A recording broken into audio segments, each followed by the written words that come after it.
So I'm here in a football field, and we're about to record some motion capture. You know this awesome scene? Me neither. I haven't filmed it yet.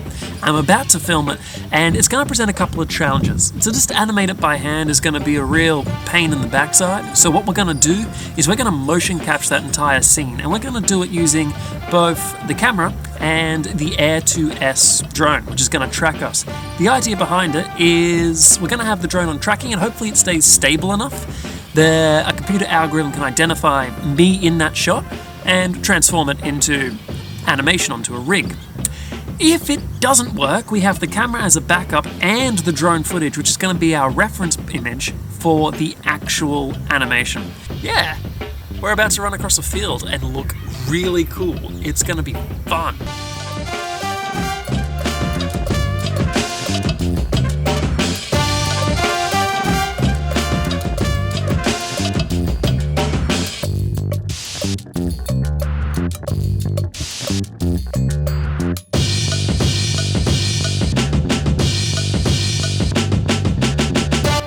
So that's all the motion captured. I've done a drone flight, I've done a few different takes. I'm gonna see which one's best and kind of put it together from there. And I got some cool shots too of the drone. There was a cane fire nearby, so I had to get a photo of it. But we're gonna head to the computer now and chuck it all through some computer programs and turn it into some animation. So I just took the drone out and got some cool footage of me running up and down a football field. And now what I've done is I've run that footage through an AI, which interprets all the frames and says, hey, this is a person, where it is. It maps it to it.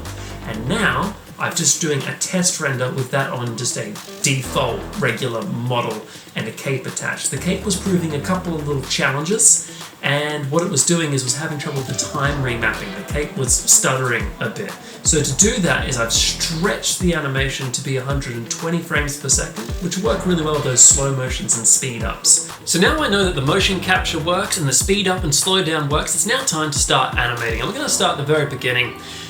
These ones were made on my live stream done over at twitch.tv/theskull. Give it a follow. But what we are going to do is our opening shot is going to have this nice foreground that's going to make use of the walls and the red caves. We're going to make good use of foreground for storytelling. So it's going to pan across and we're going to see that our main character is looting a guy. We're going to make good use of noise modifiers just to make this kind of static pose a bit more animated. And then we're going to have another good use of foreground, which is going to establish the fact that he's kind of being looked at, and it's going to have this nice little pan up that's going to be occurring, using the skeletons again for foreground to show that lots of death is occurring here. Finally, we're going to have a third shot, which is going to be our bad guys, our PKers, which consists of Chatosaurus Rex, Stan, and Cash Stack George, who are going to stumble upon our main character and, well, have a bad time. He's going to turn and walk towards them. They're going to be terrified, so they're going to start running. This is where we're going to enter into our iconic final shot.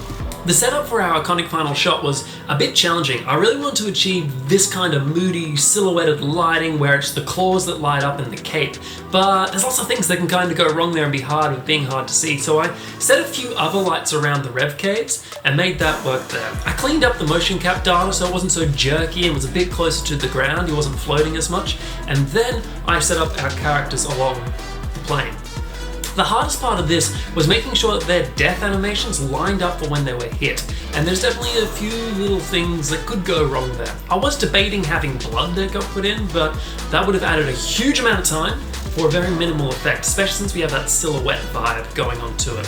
The zoom ins and zoom outs are pretty straightforward to do and wasn't too much of a challenge. So what we have left to do now is render off the final shot. If you enjoyed this video, do consider subscribing, and if you like this kind of behind the scenes content stuff, it's different from what I normally do, let me know in the comments because it's something that might be kind of cool to do a bit more. With that in mind, if you do want to learn more about how to make stuff in Blender, I have loads of tutorials on the channel, so consider checking them out. Anyways, let's check out the final animation one more time.